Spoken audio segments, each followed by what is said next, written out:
we're going to go ahead and get started. It's 12:05. I guess as people jump on, we'll just go ahead and continue from there. Okay, perfect. So I'm going to go ahead and get everything launched off for everybody. So perfect. Welcome, everyone. Wanted to thank all of you for taking the time to join our 2020 year-end finance tech conference, CFO challenges and strategies in a changing world. We'll be discussing several topics today, covering what we've experienced to be the most important relevant to CFOs in today's market. We'll be holding a Q&A at the end of this event, so please write down any questions that you have, and we'll address those at the end of the presentations. Our discussions of topic and the flow of the presentation will include introduction to Henry Park, CEO of 3GC Group and Panda Blocks. He'll be discussing digital transformation in today's market and how his experience in working with CFOs and C-level execs throughout the past year. And then we'll move to our next speaker, Philip Gay, who will address the current state of the market from a CFO's perspective. We'll then move on to managing and growing a remote workforce and how to measure ROI and KPIs while managing remotely, making sure you're getting effectively measuring the ROI and expectation you have from your employees on a day-to-day basis. Next discussion point will be security and compliance, discussing the market, exposure and risk CFOs are facing and the current disruptions. And lastly, probably most importantly, finance operations optimization. Getting the reports, data, and information you need in a timeline that matches the even faster pace that we're all dealing with COVID and the volatile market we're in. I'll be making individual introductions to each of the speakers and their perspective discussion points, as we come up throughout the presentation. And I must say, we truly do have an all-star lineup. Not saying this because I know each of them individually, but because they are true mastery of each of their respective skill sets, and together as a group, we form 3GC Group. This will be an information-packed event, and we'll follow up with the opportunity to have a personalized one-on-one assessment with whichever the speakers and discussion points you choose. I will go through over this more and more in depth at the end of the presentation, but the assessments which we're offering are something unique, something that none of the other consulting firms in the market will be able to offer with the level of experience and expertise, which you'll be able to see through our speakers today. Let me start by introducing Henry Park, our CEO and president of both 3GC Group and Panda Blocks. Give me 1 second. Thanks, Brian. Thanks. Yeah, I appreciate everyone coming together last minute. We were debating on whether we should do it this month or next month. We had a lot of clients who were asking about our digital solutions. I think one of the big things that I'm noticing is CFOs and CEOs getting more involved with technology strategy than ever before. I think it's pretty obvious the reason why. Everyone's dealing with various different business challenges through the pandemic, and so this year has been an evolving year for us.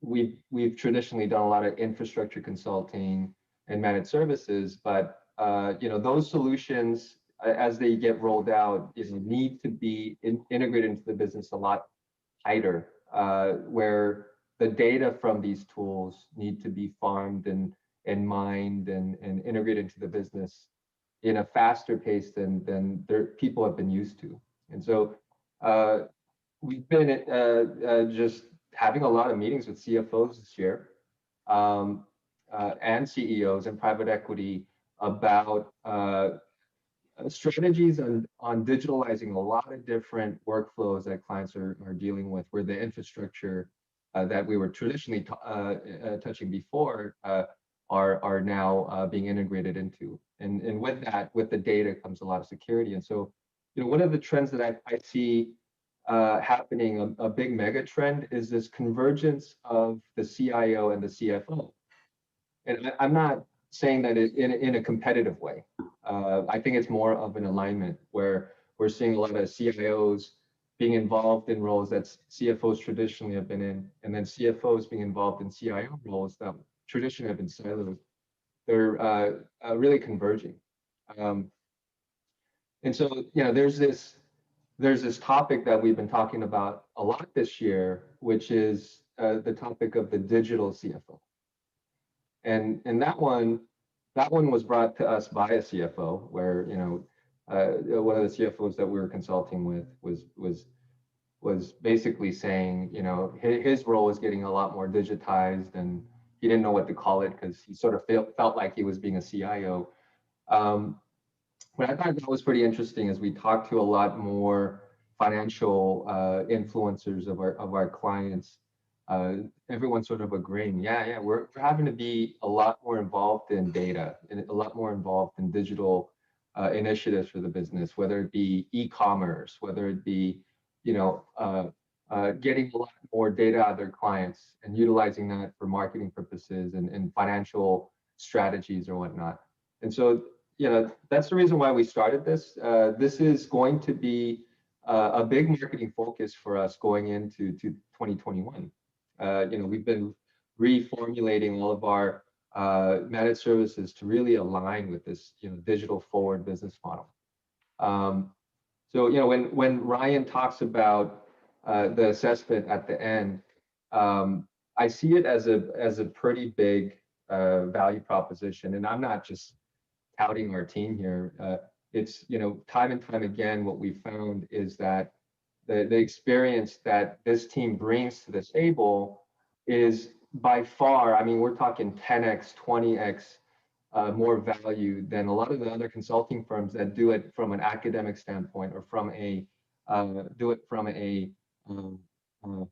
benchmarking standpoint. So, you know, to give you an example, Deloitte and KPMG, they follow this model where, you know, they can put a lot of matrix and measurements into things and come out with a 100-page report, but at the end of it, there's really nothing actionable. And that's probably one of the biggest critiques that we've found from CFOs and CEOs is we've paid a hefty lot of money for a nice report, but what do we do with it?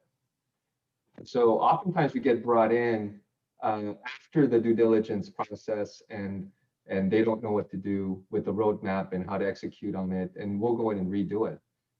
What we found is that the experience we bring to the table with our assessments is by far a lot more valuable to the business operational, right?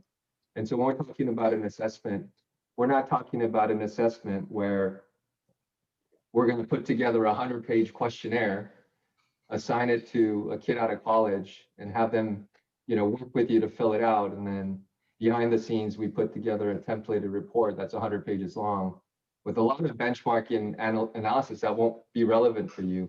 It's this team actually going out there and meeting with you. And this is a very, very senior experienced team that have led their own digital transformations in their career in very successful companies that you guys have probably heard of already. And so really looking forward to hearing what they've seen in the market as well. And we'll, at the end, we'll talk through the logistics of that assessment. It'll be a free assessment, but keep in mind that, you know, this is a pretty high demand service. And so we can't do all three of them, but we'll have 3 different assessments that you can choose from.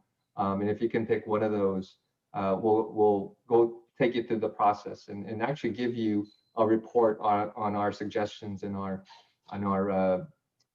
advice to what you guys are dealing with. Back to you, Ryan. All right, awesome. Thank you, Henry. I didn't actually get the total chance to make an introduction of your background, but, you know, thank you. I appreciate the overview of, you know, how you work with CFOs and what we're doing today. But, you know, I want to give everyone a little background on Henry.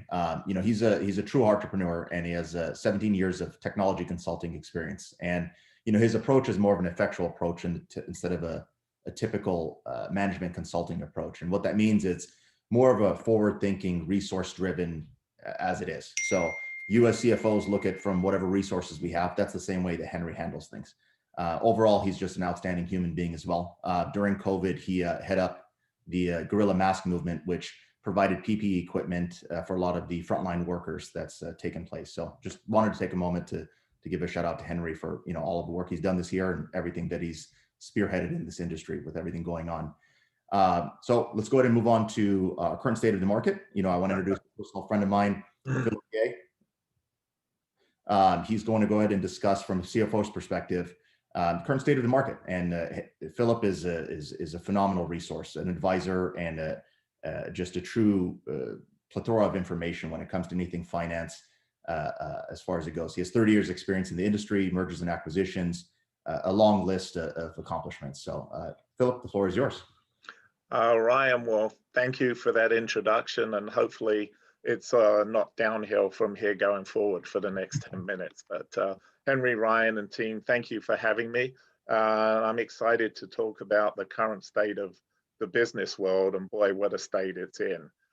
So I just want to kind of expand a little bit on my background for the first 29 plus years, working exclusively in restaurant and hospitality. I've been very fortunate to work with some fine brands. In my early career, I was the original CFO at California Pizza Kitchen, and I saw it grow from an entrepreneurial startup restaurant company to ultimately being with a Fortune 50 company when we sold half the company to PepsiCo. And during that evolution, we started with scratch sheets to prepare our financials. And then we grew our finance department. And as the company grew, we grew our IT department, our HR, training, operations. And there were plenty of silos as the company grew.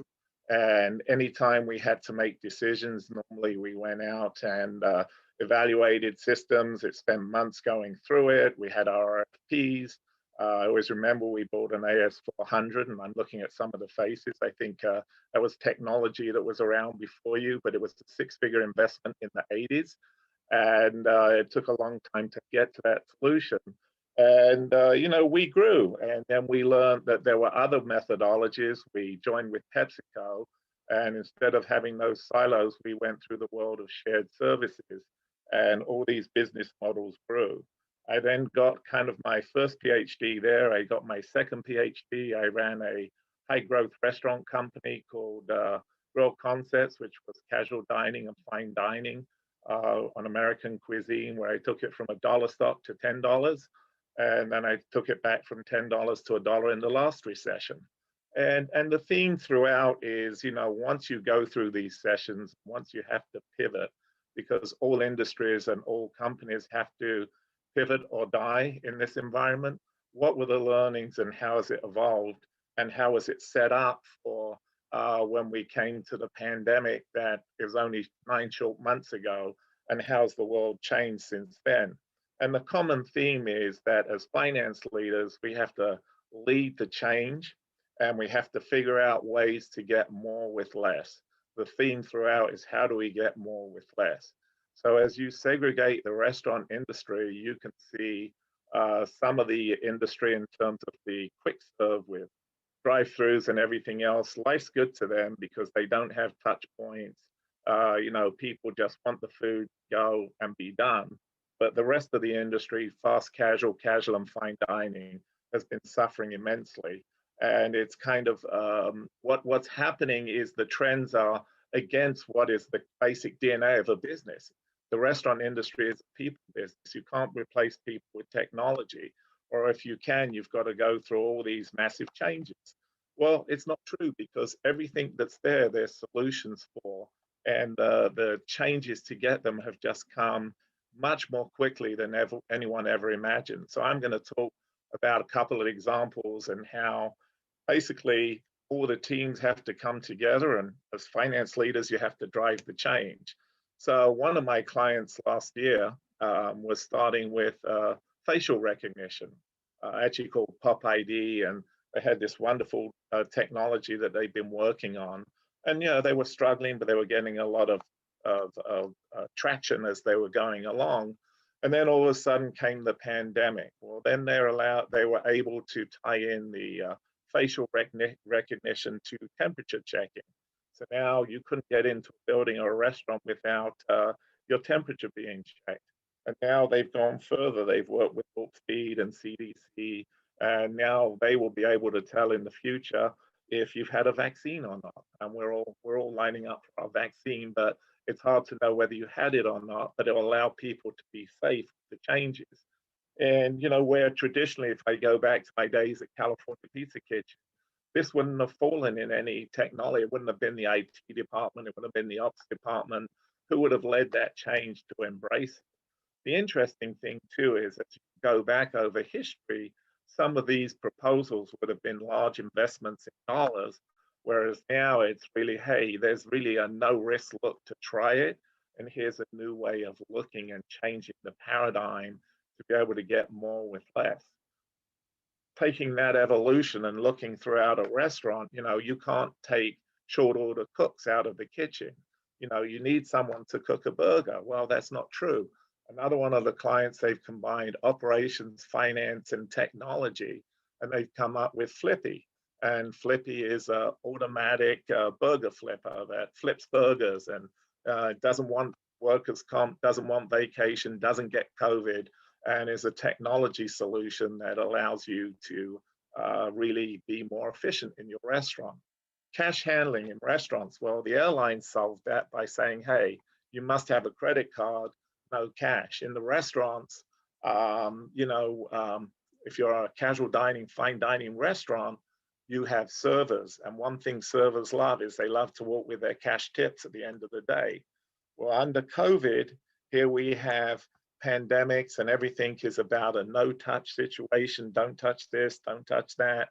Keep everyone healthy. So you can't go to the bank, you never have cash.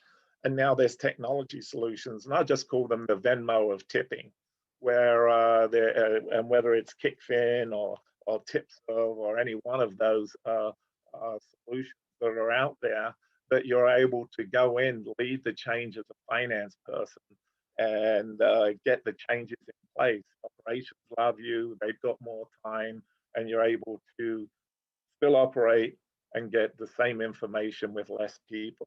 In terms of the obvious one, now we all have less people working in the back office. So how do we measure how do we measure productivity? And we're all doing Zoom meetings now versus versus in person. This would be a fun meeting to have in person, but unfortunately we can't. And now we're embracing technology. And normally I should have slides up, but hopefully my voice is overtaking the slides. But how do we manage more? How do we manage to get more with less? It's the technology, more with less. And finance leaders, we have to embrace it. 9 months ago, I had never used Zoom. I didn't know the methodologies or anything else, and we would have left it to IT or training or ops. You have to lead those changes. And the restaurant industry is just really embraced all of this going forward. In the lastly, the changes you're seeing in the restaurant industry too is traditionally it was a restaurant where you came, you ate, and you enjoyed your food on premise. Well, that's not the case now. So when you look at the last recession, we had the growth of the fast casual industry that didn't exist pre 2008, 2009. And now in this pandemic, we saw the beginning of ghost and virtual kitchens. So it was a restaurant without brick and mortars. And now that's really evolved to the next step. And again, as finance leaders, how do you get more revenue and more profitability out of the business where you're embracing these changes and doing the same methodology different and getting more results with less? It's been challenging times, and really a finance leader really needs to grab all the alternatives that are out there to be able to allow the businesses to really pivot and change. Because it's very easy to get dragged down in kind of what I would call the busy work, which is ultimate to survive. The last 9 months have been a blur where people have been involved in PPP stimulus funding, idle funding, redoing landlord leases, everything else. But that's not going to help the business get to thrive, and the need for more immediate data and to get the data quickly, because all historical trends from restaurants and everything you knew previously has gone out the window. So finally, I'll wrap it up by saying, when you previously looked at a restaurant P&L, you had 3 big line items. You had your cost of goods, you had your labor, and you had your rent. Well, now that's all changed because your labor's pretty much gone away, or you've gone very minimal with your labor in terms of what you could or could do. But now you've got this massive expense in third-party delivery, whether it's Uber Eats or Postmates, and each one of them has a technology challenge, which again, to get at the information of, did I get paid the right amount? How did I get paid the right amount? And then there's consolidators and aggregators out there, whether it's Automark or someone else, that takes all these platforms and combines them, and again, allows you to get more information with less. So I think I've taken my 10 minutes. I could go on for hours, But unfortunately, I think, the name of the game is we all have to manage with less, but we all need to get more information out. And how do we embrace those changes as finance leaders and change industry leaders to make that happen with the technology that's out there and drive it and see the changes in place? Awesome. Thank you so much, Philip. I really appreciate it. That's, I mean, you truly wrapped your hands around, all of the different, I think in all industries, we all have, some differentiation, but the same. And it's the theme, as you said, is getting more with less, which is leading into the other discussion points that we have in this presentation, and our next topic of discussion is remote workforce. Thank you, Philip, for the current state of the market and wrap up. Thanks. Of course, going into the next, the two speakers, Henry will be one of them, and Tetsu will take lead. Tetsu Noguchi is a super diverse background in advertising, marketing, dealing with VC-funded technology companies, including VMware, Juniper Networks, Fortinet, just vast experience. And he's going to go ahead and head up the conversation for managing a remote workforce and maximizing performance and ROI. He's going to show CFOs and finance leaders how we can get the most out of our existing workforce or whoever we have left, and how to measure their performance. Tetsu, the floor is yours. Great. Thanks a lot, Ryan. I definitely appreciate that introduction. You certainly make me sound a lot better than I often feel. But let's get this segment going. This segment is titled really Digital Workforce Optimization. But you'll see here this segment title says the digital workplace. And the reason for that difference is digital workforce optimization looks at your entire workforce, how they operate, what infrastructure supports them, not just technology, but facility security, and how these groups and individuals within your workforce connect internally and externally. Digital workplace is really the technology foundation that supports your workforce. Next slide, please. So what is digital workplace? Digital workplace is really the tools you use to do three fundamental things: communicate, collaborate, and connect with other individuals in your organization and externally. And traditionally, email and phone were the primary methods of communication and collaboration. But over the last 20 to 10 to 5 years, newer and newer tools have emerged to help improve upon the traditional communication, collaboration, and connection tools. Tools like cloud services or soft phones that you can use to make phone calls directly from your computer. Or if you go even further,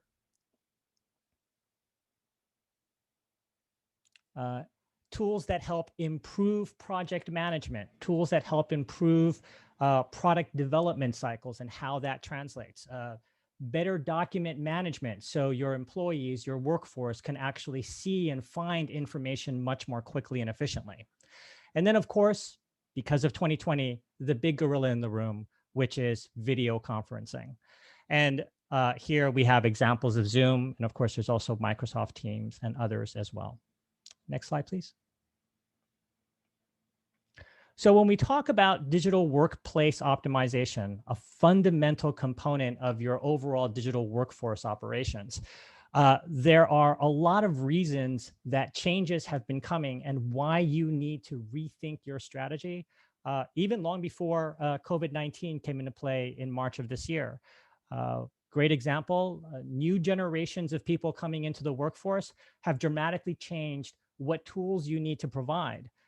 No longer can companies have a policy to say when they're onboarding new people, here are the tools we use. Here's your email account. Here's your phone. Go get to work. Today, these individuals coming into the workforce, well, they've been using different communication and collaboration tools at a consumer level for much longer. So they're more comfortable with very different tools than traditional email and phone. And that means in order to make them effective, in order to attract them and keep them satisfied, companies now have to change their policies to accommodate those needs. Other unique things that have driven more innovation in the digital workplace space that a lot of people don't think about, different departments, different roles within your organization, they've come up with their own unique methods of collaboration and communication. Some of those, like Jira, where it focuses a lot on product development, software development, some of those features translate into other tools and translate really well for how an HR department would need to communicate, how a legal department would need to communicate. And so there have been a lot of innovations and a lot of products that have been emerging over the last 5 to 10 years. And being able to have a cohesive, seamless, well-integrated workplace optimization strategy is now more important than it ever was before. Next slide, please.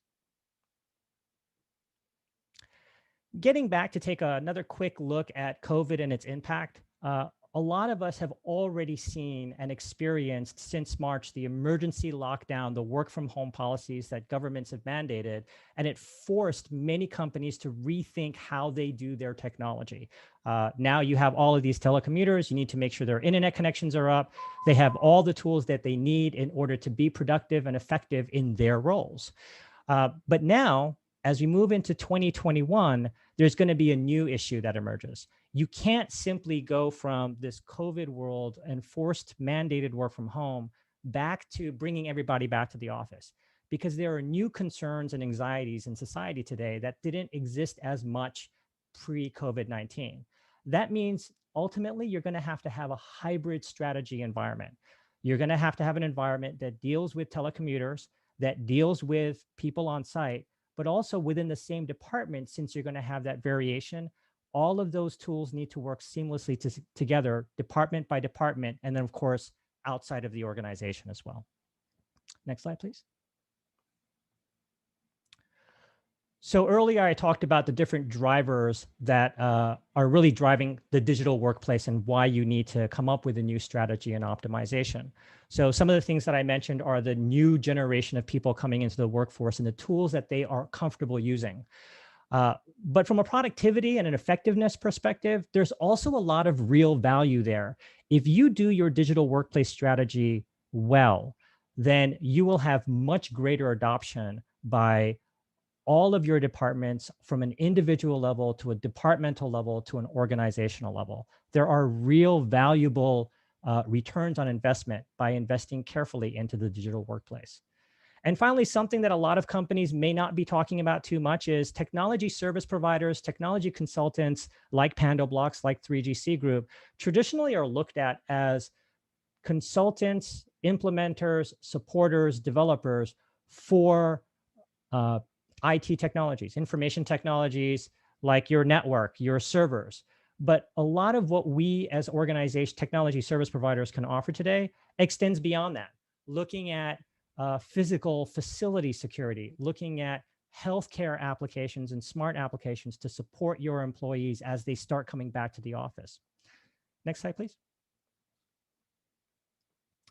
This is a great perspective, and it shows a change that we're seeing in the market across a lot of mid-enterprises. Traditionally, as I said earlier, companies will look at individuals coming on and onboard them, providing them and mandating the tools that they use. It is a very business and structure perspective on how to create communication, collaboration, and connecting tools for employees. But that's rapidly changing today. And a lot of companies are starting now with a strategy that focuses on the individual first. So we start by looking at the individuals, what their roles are, what their needs are, and then we work our way out. How do we get them to connect, collaborate, and communicate effectively? We move out one layer and we start looking at the tools that are available that they are willing to use that will make them work much more efficiently. But then we have to add in another factor, right? That next layer out looks at governance, compliance, and risk, regulatory issues that make demands on how secure your digital workplace strategy is. And finally, if you do all of that well, that final outer layer means you're going to have real results. And these are the different types of results that you'll see. If your digital workplace optimization strategy is strong, you're going to have more revenue. You're going to be able to save money. You're going to have greater innovation. You'll be able to improve the employee experience. And that focus from the inside, from the individual on out, is a change that we're seeing in almost every industry among mid-enterprises today. Next slide, please. So how do you, when you put a digital workplace optimization strategy together, a lot of things are going to be new.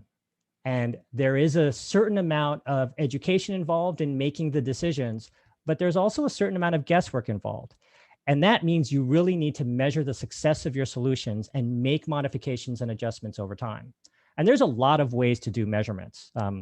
A difference between a KPI and a measurement is you can measure anything, but a KPI measures against a threshold and a goal. And it shows you whether you're succeeding in your implementations or not. If you pay $500,000 for a new communication collaboration tool, you want to make sure that your users are using them. And so at the very base level of KPIs, you have fundamental technology KPIs. Is your equipment working? Is it up? Is it performing as well as it should? The next level, or at the very top, are the kinds of KPIs that CFOs have long been comfortable with. How is your bottom line? Are you generating the revenue? Is your overall sales improving? Do you have the profit that you need? And then, of course, in HR as well, you want to track employee satisfaction and productivity.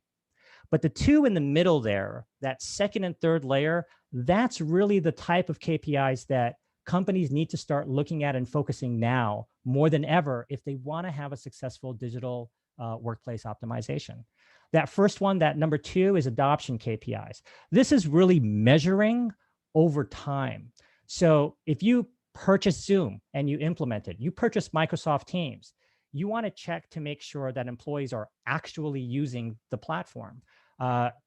Maybe it has an adverse effect on email. You implement Slack, a collaboration tool. Suddenly you notice that your email has dropped dramatically. Maybe whole departments can get rid of email. Maybe that means you can stop paying for as many licenses for email as you currently are. So looking at adoption KPIs, which is basically measuring over time, is really critical. And then, of course, there's insight APIs. These look at your departments and how they're performing versus their goals. These types of departmental KPIs can also impact the decisions you make on making adjustments and fine-tuning your digital optimization strategy. Next slide, please. So here we just have a couple of quick examples. Earlier I mentioned adoption KPIs. These look at, for example, Zoom calls or MS Teams calls or email usage. And they give you the kind of information that you really need to understand whether users are actually using the tools that you're providing. If they're not, you're either overpaying for something that nobody is using, or you need to adjust the strategy, perhaps add some training, add some user groups or communities to help foster usage or utilization of those tools. Next slide, please. And of course, as an overlay on top of all this, you've probably been hearing this undertone throughout all the slides that I've been talking about, where we're really looking at employee satisfaction. At the end of the day, because you want your employees to be using these tools, to be satisfied with these tools, and be effective in your organization with these tools to help your bottom line, what we're really talking about here is this underlying current of digital culture.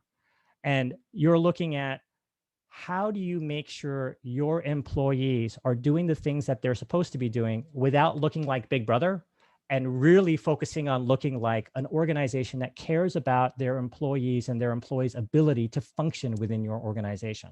Digital culture today is a much more fundamental and formalized process within an overall implementation strategy. Next slide, please. So this is one example of aggregate data or big data. When you first start taking a look at all your legacy tools for collaboration and communication, maybe you've already implemented Slack, maybe you've already started using MS Teams. Well, most companies have already been using Zoom or MS Teams for at least 9 months now. But all of these tools you currently have in place, and then you look at new tools that you might want to implement to help your organization function better, there's lots of different kinds of guesswork that you're going to have to make. There's industry best practices, what a lot of other organizations are doing with their implementations. You can learn from some of those as case studies. Another piece of information that you can draw from is big data. Large organizations like Google and Facebook have already done a fair amount of research on, as a very generalized rule, what tools are people using and how do those demographics break out?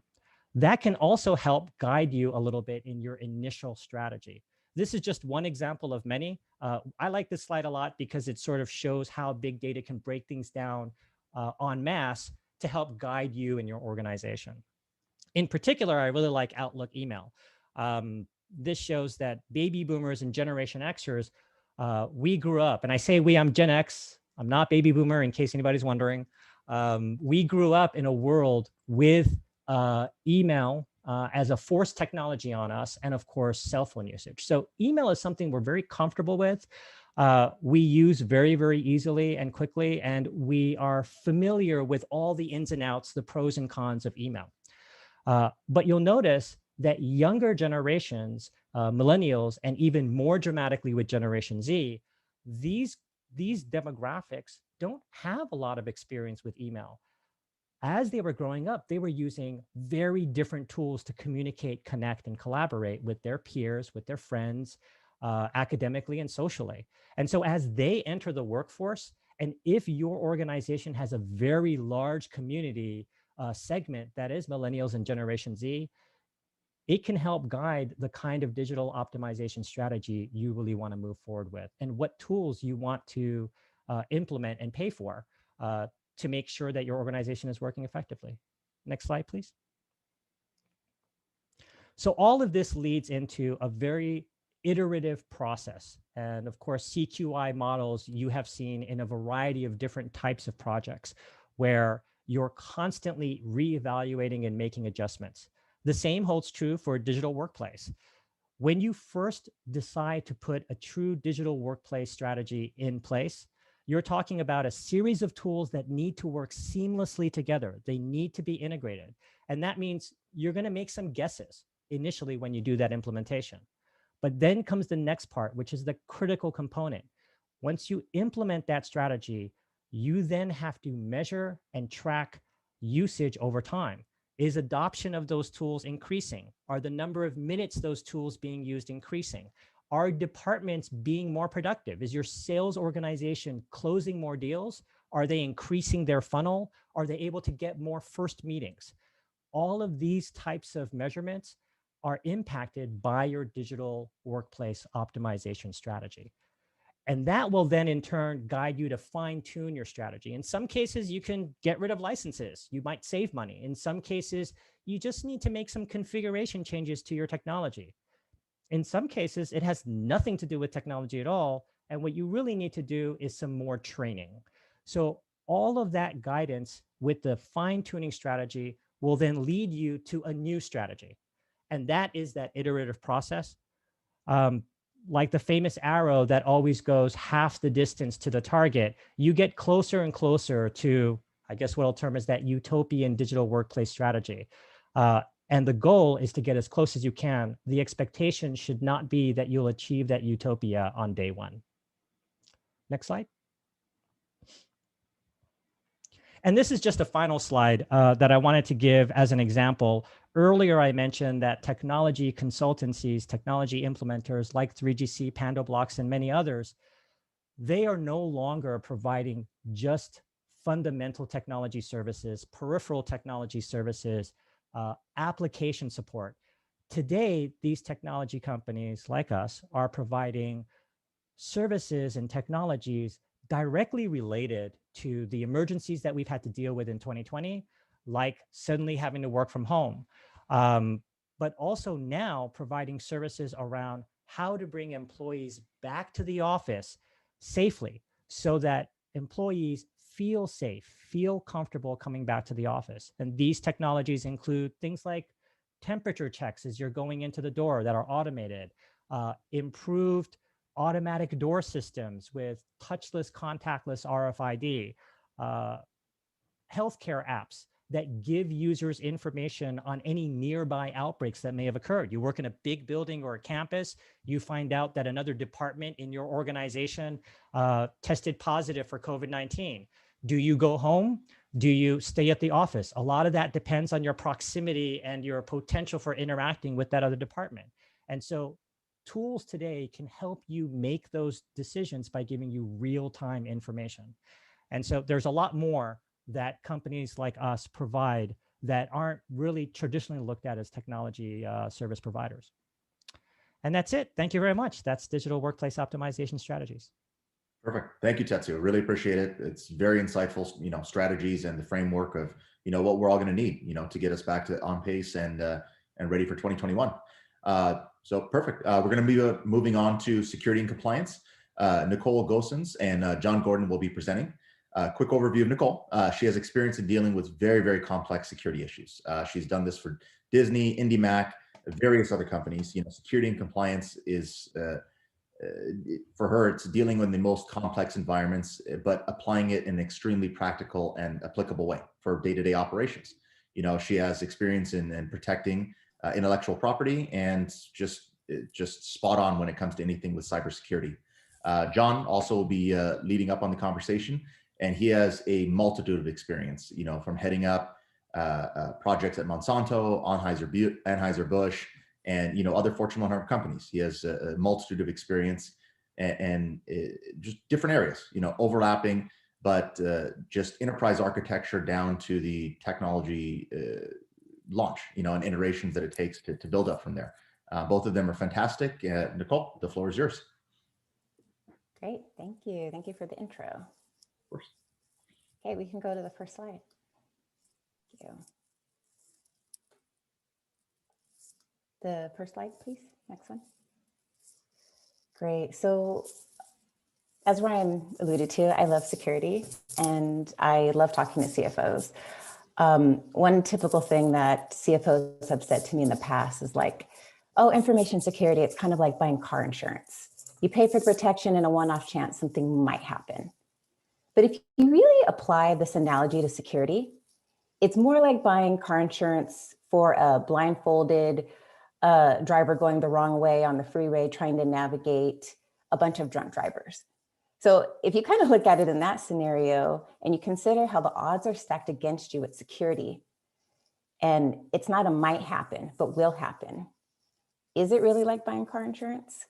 So we live in a world now that it's hard to pass up like news or business articles that are not talking about some major security incident. We all know all industries, all size companies, private, public, are in jeopardy. So there's nation state attacks that are funded by governments, like we're seeing trending now in the news with the SolarWinds attack. This was very planned. They compromised the security firm FireEye. FireEye supports and provides strategies for the US Treasury, Homeland Security, more. So as you can see, like attacks are becoming more and more sophisticated. But still, even like the less sophisticated attacks are proving, to be bankable and even more effective. So for example, like ransomware attacks are plaguing healthcare providers. There's daily phishing attacks, wins that are causing companies billions of recovery dollars every year. So let's take a look at some of the industry stats here. So cybercrime is now mobile. This is important because the attack landscape has changed. So 80% is achieved through a mobile app and 60% of online fraud is accomplished through a mobile platform. This means that there's more ways and tools to compromise your business. So if you think about it, are you even thinking about like what a mobile attack looks like? Or is your business prepared? If you're not, you're behind. If you don't have any clue, you should already be having these conversations. Another important stat here is the average downtime for ransomware attacks is 19 days. So what financial and operational impact to your business is going to occur for being down that long? Could you actually survive that? Look at Internet of Things, IoT devices tripled in the first half of 2019. So if you look at all tech now, everything talks to each other. It's wireless, it's hands-free, everybody's, hey Siri, hey Alexa, it's very convenient, but IoT opens a lot of— Sorry, I don't know that one. Sorry, my Alexa's talking to me. But basically, IoT, as convenient as it is, it opens a lot of opportunities for attack. So again, these are just some things your business needs to really be thinking about on how the technology has changed, and how we can't just be thinking about like antivirus on a computer and things like that. You have to consider mobile, you have to consider IoT. And then also too, business size. It's not just the large businesses. It's not just the Sonys, the Experians, the Targets. 28% of data breaches is involved in small businesses.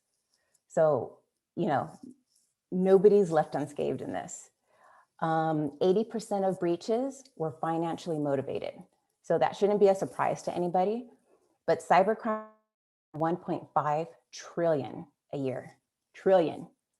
So that's more revenue than Apple and Google pull in 1 year. So think about that. This is one of the most lucrative, whatever you want to call it. It's not a business, right? But most lucrative functions that is out there. That's a lot of money, and there's a lot of incentive to do harm. Great. We can jump to the next slide.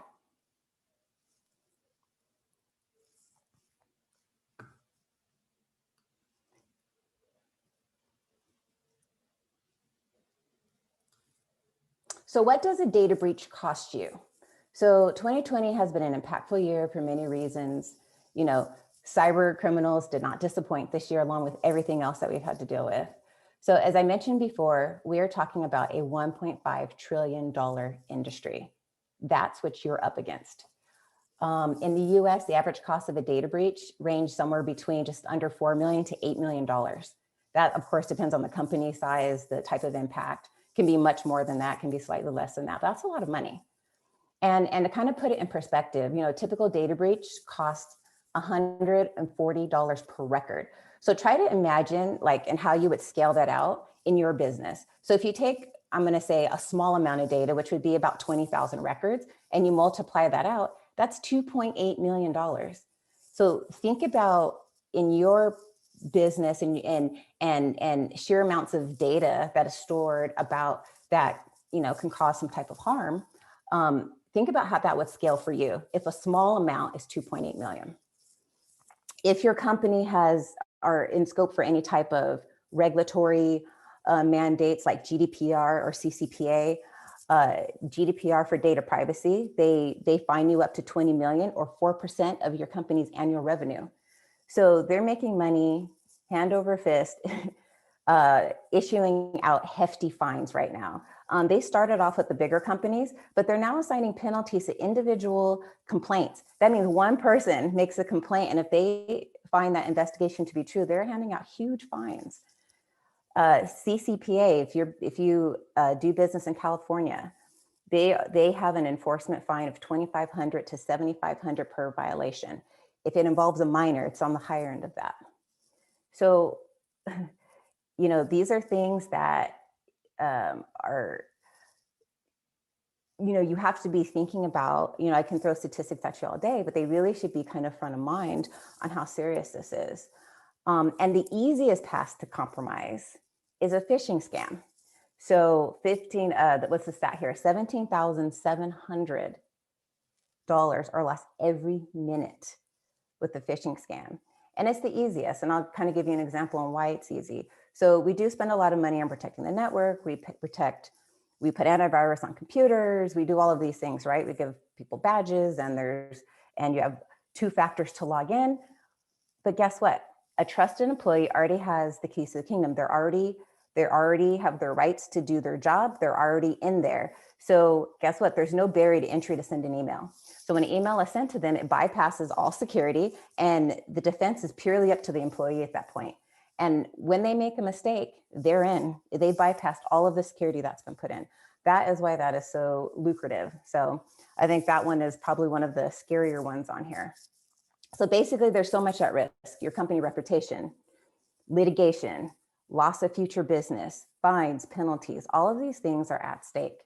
But to make it even more personal, your job can be at stake here. So an example I wanted to share with you all is the FACC, which is an aerospace manufacturer.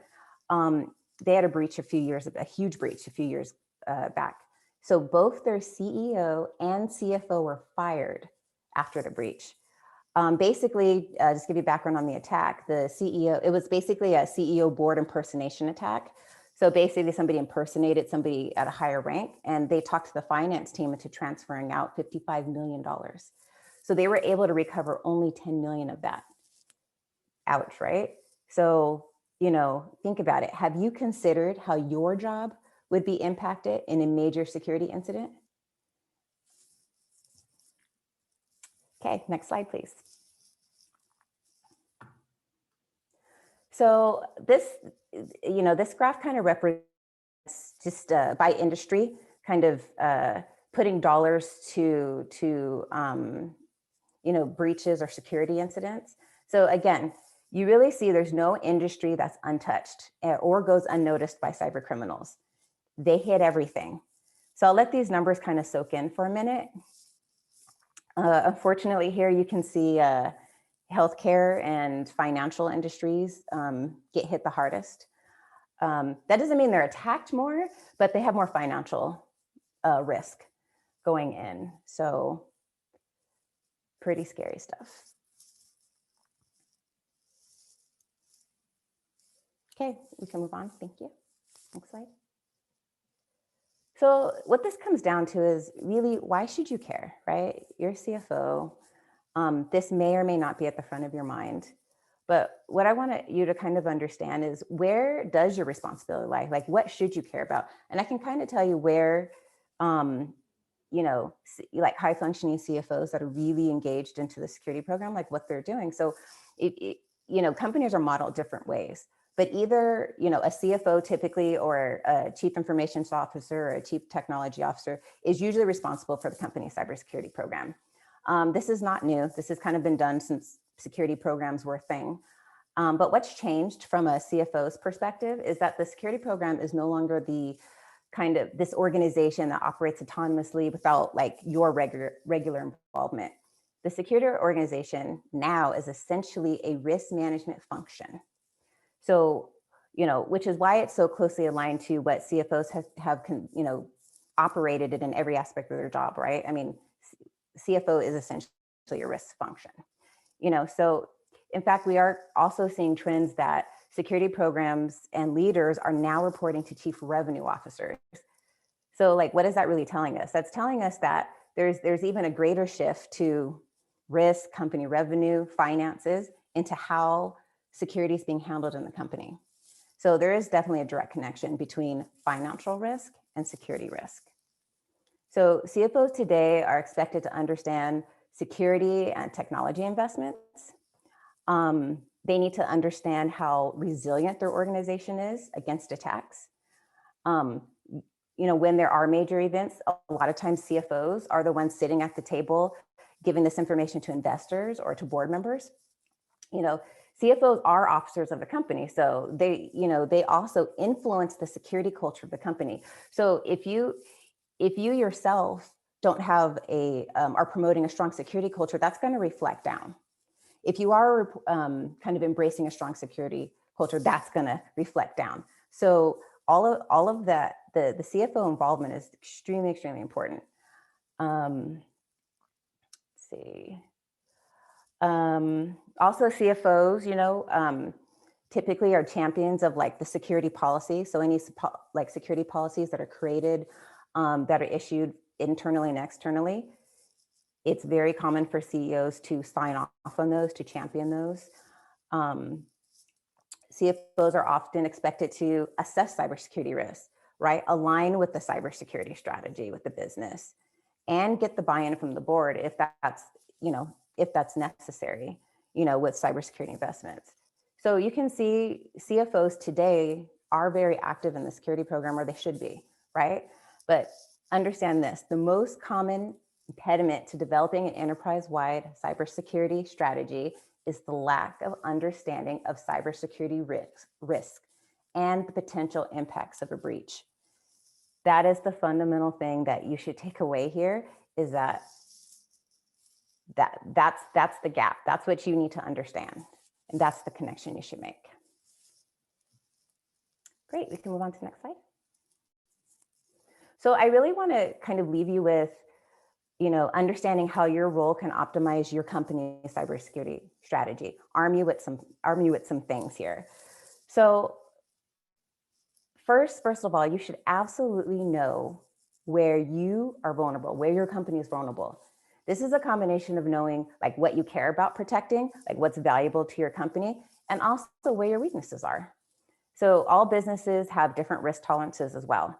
So your technology and security leaders should be very clear, where the board and officers of the company stand with business risk and tolerance. So I like to give the example, like, banks and pharmaceuticals are highly regulated. They're hesitant and slow to change. They need to maintain really strict and formal security practices. Whereas like a young tech company, they might be on the cutting edge of exploring new technologies. They also have an easier time recovering from risky decisions. So being really clear about the company's risk tolerance will really help and arm your tech leaders, to solution correctly, to spend correctly, and all of their future security investments. And then also, if you're armed with the understanding of your security risk profile, you will also be better equipped to advocate for or not for the right security investments as well. So you don't want to spend $10,000 to protect an asset worth $100,000, and you don't want to spend $10,000 to protect an asset worth $10 million. Go ahead to the next slide, please. So this is really a just kind of give you guys a snapshot skyline view of a security posture of a particular company in a moment of time. So just to kind of understand what you're looking at here, the gray area represents the desired level of security for this particular company. So, each business is unique. Not every aspect of security needs need to be achieved at every level, right? So based on this particular business needs, the gray background, the gray skyline represents, hey, in this particular area of security, this is the top level we want to achieve. However, in contrast, the blue area is where this particular company ranked at that point in time when this assessment was done. So when you overlay the two, you get a really quick visual on where the company is mature and excelling and where the company is at risk. So the big dips really gives you a good idea of where you should focus. Basically your security investments, your risk strategy, all of those things. And I think at the CFO level, having this level of understanding, this is something that you should be able to pull out of your back pocket at any given time and be able to talk to this, at least at this level of security. Thank you. Okay, thank you. Thank you, Nicole. Hi, this is John Gordon. Can you get the next slide, please? Thank you.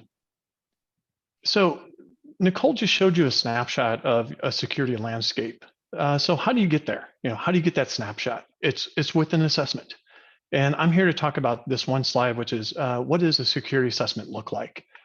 For many companies, when they're talking about security and doing an assessment, it's usually through an end user perspective. Like, do we have antivirus set up, and do we have remote connectivity or VPN? Those are the two most common things that people think about when they think about security.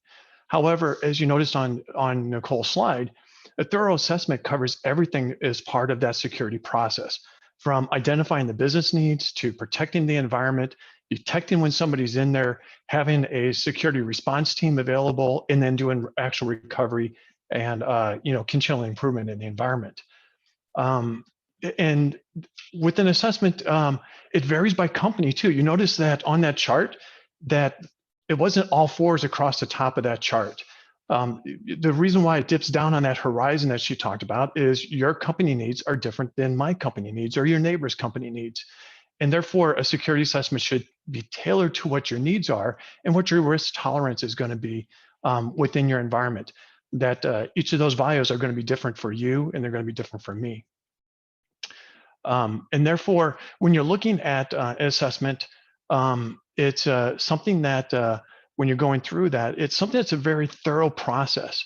A lot of companies, when they're doing a security assessment today, sometimes they're just looking to check a box off on their compliance questionnaire for a partner, or maybe something related to SOX, or something related to the government. And those might cost like $10, $15, maybe $20,000 or so.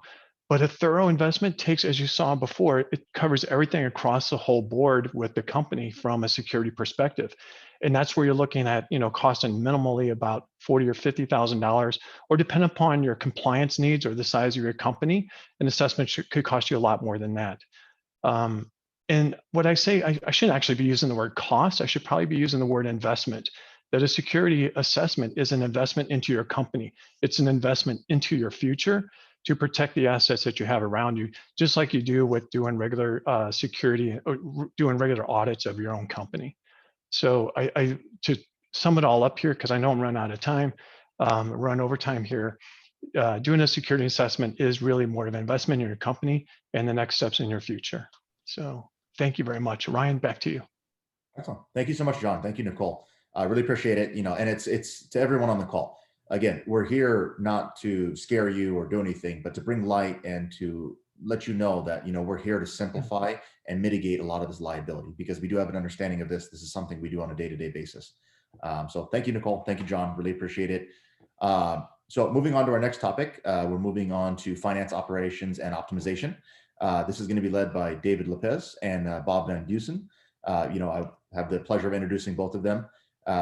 David is a enterprise CTO, focused on extremely thorough, basically architecture of complex issues, handles things from EQ standpoint, and has just a fantastic overview of technology leadership for companies. Bob Van Dusen is just, a very rare unicorn of a CIO / CISO. He led Blizzard Entertainment from 100 employees to 6,000 employees, has taken it from 0 subscribers to hundreds of millions of subscribers. So he has a true scaling understanding and capacity to handle things at a different level. So the vast experience of these two gentlemen is bar none. So I'll go ahead and hand it off to them.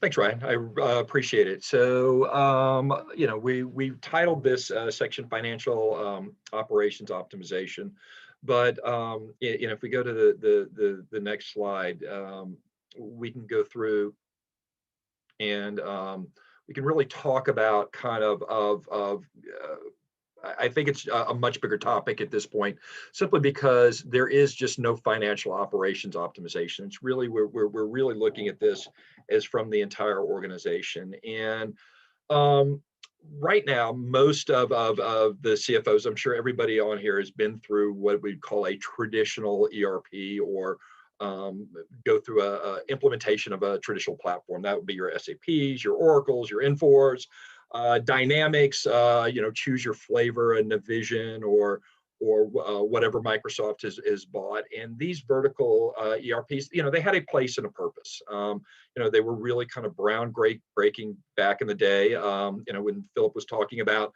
his investments that he made, some of us remember those days. But they're huge. They're monolithic. They're basically a real jack of all trades system, but really a master of none. But they kind of checked all the boxes for the different functions that they needed to do for the organizations. But if you move forward in today's world, these platforms, they're monolithic. Then they're kind of, depending on where their focus is, they can be slow to react to different parts of your business. And really, if we look at how fast businesses change, there was already the digital influence of business before COVID. And we're all in the middle of what happened this year, how fast businesses had to change and adopt. And a lot of these platforms are all of them, they were still on their same release cycles, once a year, twice a year. And the changes to the business it was not there for them.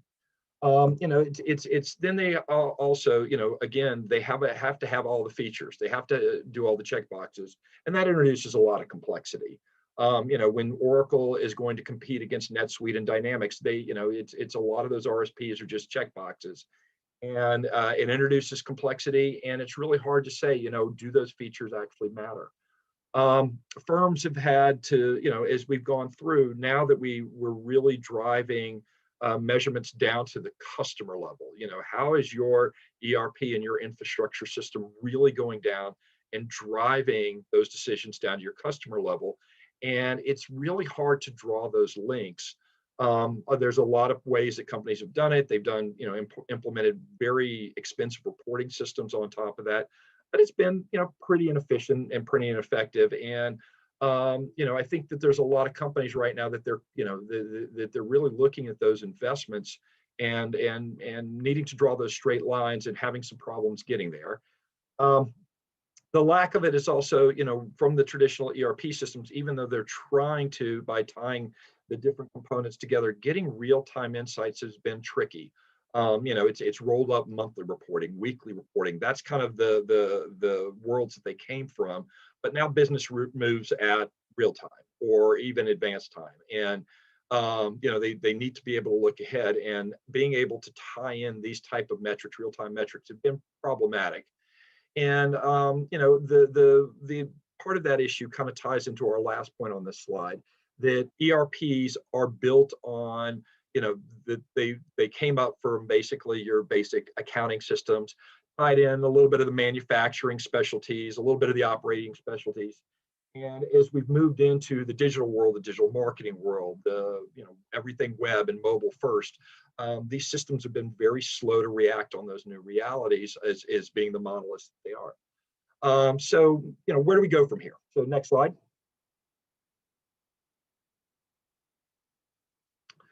So really, if you start looking at what we're calling the digital operations optimization world, what we really need to start looking at as, systems that are built from the ground up to be, intelligent and extensible and, and adaptive. If you start looking at the where it should be. So I think COVID and where we are right now is really a great example of how systems really need to be able to almost turn on a dime, because when your business changes, you could be, really focused on growing a sales organization. Well, that sales organization is, your sales organization does its job and really starts expanding your production lines. So if your business, where you can be focused in your CRM side of the world, but if you aren't able to quickly scale your, your MMS, your warehouse management,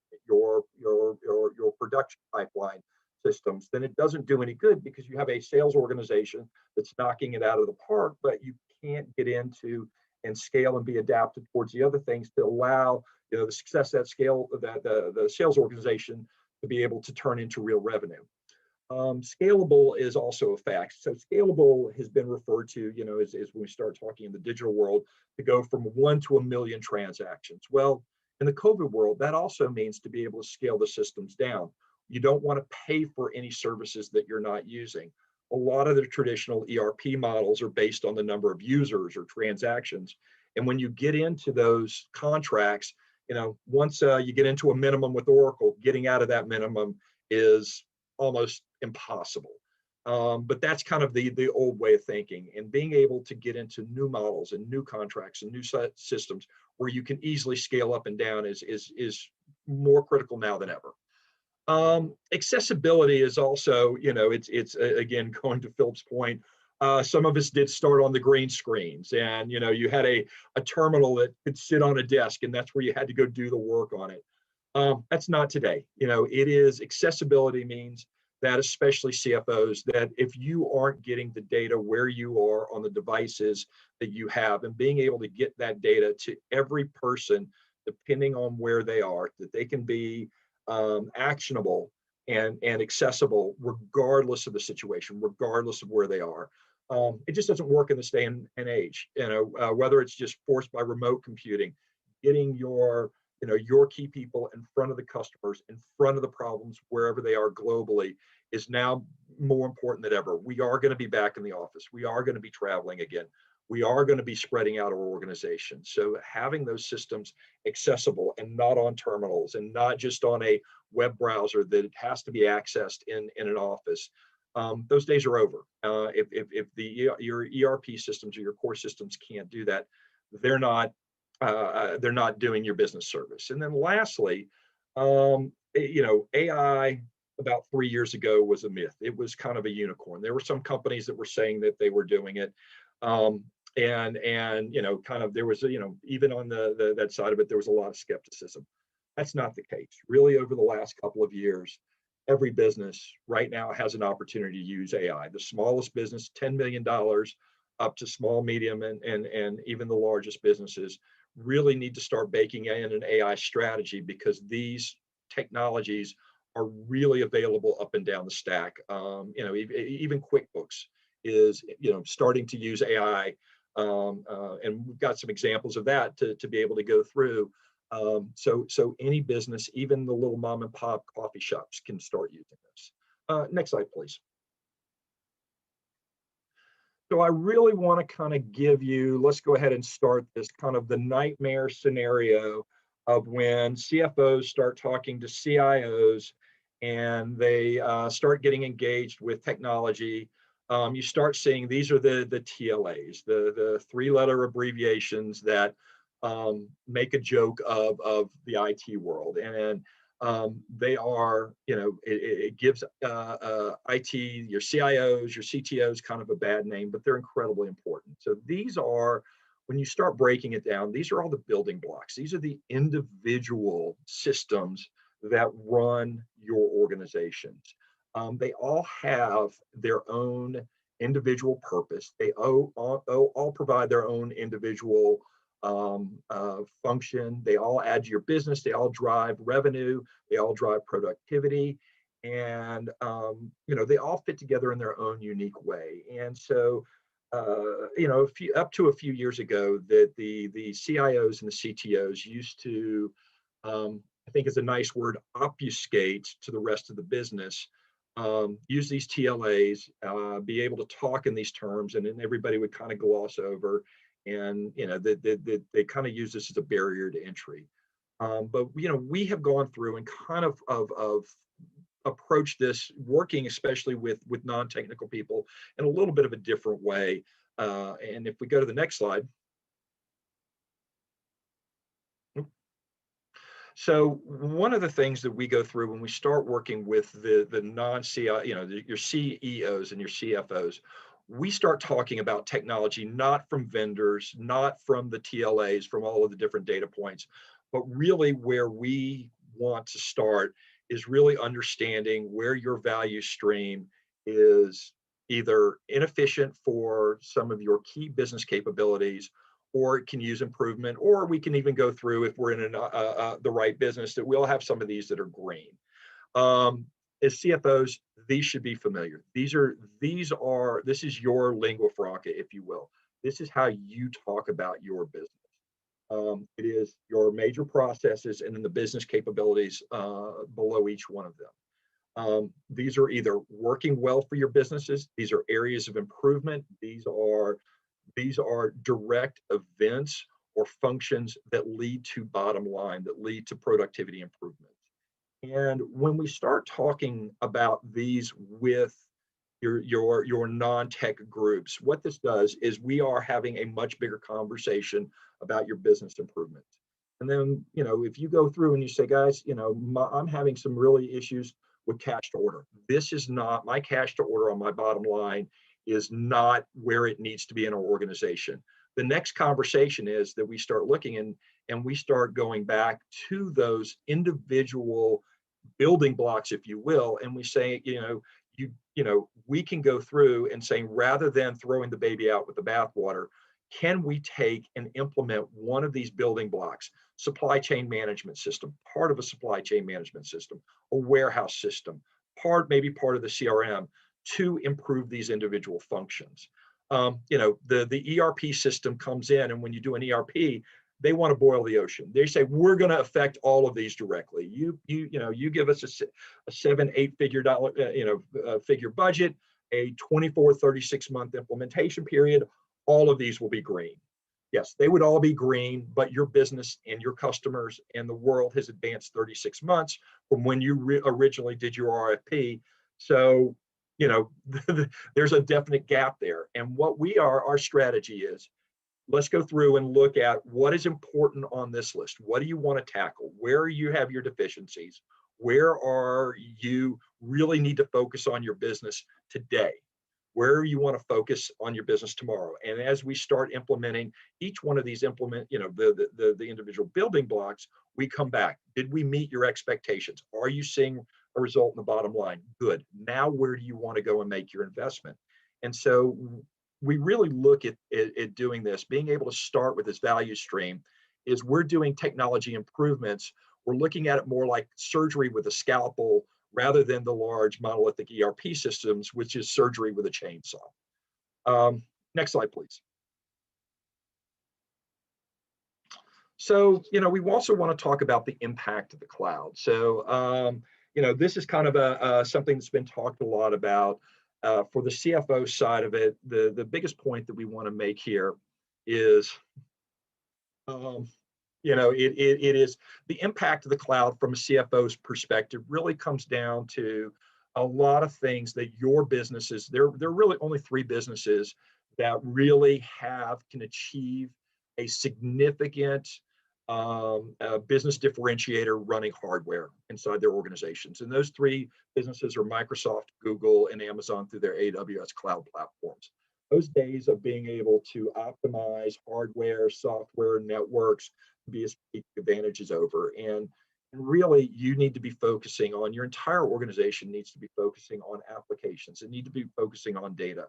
Somebody that was running a server farm, or where you had a server farm, that person needs to be, that headcount, that resource really needs to be a business analyst driving revenue, driving productivity. And then the second side of it is, as we go through, your businesses are 7 by 24. Let's go back and start talking about, security. I hate following Nicole on any type of presentation, simply because I think that people start going, my only solution to keep my system safe is, Big Chief tablets and number 2 pencils. But these cloud vendors, that Microsoft's and those guys, that their spend on R&D and security is in the billions. You can't do any better than those guys. And really, as you start moving those resources to the cloud, high availability, not having to run hot sites, not having to maintain colo facilities where you have to buy 2 of everything in order to have resiliency. Those days are over. So really, that's why we really like, being able to, where it's appropriate, being able to come in and not implement necessarily a full cloud solution, but really start working with organizations, hybrid solutions. Let's get things into the cloud, simply because, again, you're not managing hardware, which gives you absolutely no competitive advantage. Next slide. So this is actually funny. This is a pre-COVID slide that has been used a lot. Reasons for cloud adoption. The reason I just kind of wanted to point that out, this is how fast the world changes. Even before COVID, 47% of people said, reason to go to cloud is remote working. For a lot of organizations, it was March 15th. I'm sure that number jumped to 90%. So that was kind of the shutdown day in California. So that just shows you kind of COVID and the remote work and that kind of driving is just really a differentiator. But just to kind of show you how fast the world is really moving now. Next slide. So I want to kind of talk about how we look at these, going back to, if we were trying to figure out a good way to overlay our rocket ship slide, showing all of the puzzle pieces interlocking together, how they kind of move in the areas of business that you have. So you have, your products, design, quality, safety, product information managers, and R&D. Those are all very different functions, and those are very different puzzle pieces, if you will, different systems that can fit together in a granular level. You may, some companies need all 4 of them. Very few do that we come across. And so when we can go through and implement the right piece, and only the right piece, it makes, to address the products issue, that's a great way to be able to approach it. I really want to go through, we have products, finance, people, supply chain, customers. It's a standard thing. But really, on the HR side of it is where we're seeing a lot of these really kind of minuscule, really point solutions around dealing with HRIS issues. Where you'd have Workday that kind of is an all-in-one, very good tool. Love Workday. It is also incredibly expensive. But if you start looking at some of the other the point solutions, companies like 15Five is a great example that allows you to do, especially in a remote workforce environment where you don't have to make the solution, but you can set up 15.5, if you're not familiar with it, does a great job at going ahead and doing one-on-ones, allowing you to do remote one-on-ones, allowing you to measure and mentor users to do real 360 views of your workforce. And it is an isolated solution, and a lot of companies will use something like that to be able to go through and solve, what is a very large organizational challenge, especially in remote workforce, without having to make the huge monolithic investment in a Workday or a large solution. In finance terms, if you start looking at the accounting side of it, I think that for those in Southern California, a great point solution when you start talking about getting into automation is look at the success of Blackline. Great solution that is going through and being able to do a lot of automation on systems. And the major vendors, if you start looking at your Oracles, your SAPs, they are just there's no way that they can catch up with the advantage because of what Blackline was focused on. So we've got a lot of solutions for that. So let's go through to the kind of the last slide, and we'll kind of wrap this up. So the benefits of a digital optimized operation is, so basically when you can go through and buy a point solution that does exactly what it needs to do, that is, it's cheaper to be able to put that in because you don't have to code the solution. We can configure it. You can turn it on, use it off the shelf. It's lowers your cost of ownership. The second part of it is the being able to go through automation. I talked about Blackline. A lot of the point solutions, when they deal with very specific areas and they really kind of focus on one area of business that they want to improve, not only do they build a better solution that really kind of out of the box fits, they also are able to go through and automate, do a lot of automation. So you don't have to add a lot of resources in order to improve and make it work. There is a normalization process. So these vendors also had to go through and work around, being able to play in these spaces. So they've created their own language that allows these building blocks to put together very easily and seamlessly. And again, it's also, microservices. I want to talk about, that you can go through and scale down and find solutions for very, very specific needs, again, without having to spend large amounts of money just to be able to get in and deal with individual problems that you have in your organization that lead back to that value, the value chain that we talked about. And lastly, everybody's building in AI. Again, I can't overstate that this is a real technology that we've seen work down to mom and pop companies. And you should be expecting whatever solutions you have to be able to take advantage of that. So next slide, please. And thank you, everyone. And I'll throw it back to Ryan. Awesome. Thank you so much, David. Thank you, John, Bob. So yeah, absolutely. It's fantastic. As you can see, your experience and, presentation that you put through, we do offer white glove service in everything that we do. I want to thank everybody, for touching on all the topics. It's fantastic. We're going to go ahead and open it up for Q&A. If any of the attendees, on this conference want to go ahead and ask any questions, now would be the time to do so. The team and I are available for anything that we can do to help you guys out with.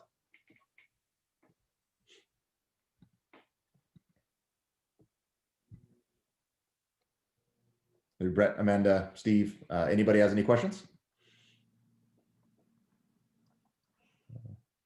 You're all on mute if not. Do we have everybody blocked off? Well, thank you for the presentation. It's very informative. A lot of good information there. Thank you. Perfect. Thank you. Okay, perfect. I guess if nobody has any questions, I'll just wrap it up, and say thank you to everybody. Really appreciate the time spent. I'll be contacting out to everybody individually to get your, if you'd like to partake in the free assessment. It's not required, but it's something that we're offering. It is, in depth and will provide a lot of value to you and your teams. Again, just anything that you need, go ahead and contact us. If you do decide to move forward with the questionnaire, we just need to know which discussion topic. You can only pick one of the three that we went over today. There's a questionnaire that needs to be filled out. So if you can just email me, let me know. And if you have any friends or colleagues that you feel would benefit from, our team and services, just go ahead and send that over. As you coordinate for the assessment, we'll be scheduling those in January and February of next year. If we don't hear from anybody, have fantastic holidays and a strong closeout to the year. Thank you so much. Thank you very much, everybody. This was great. Thank you. Thanks, everyone. Thanks so much. Thanks, Thank you guys. all. Zoom wave. See y'all. Thank you. Thanks, guys. Thank you.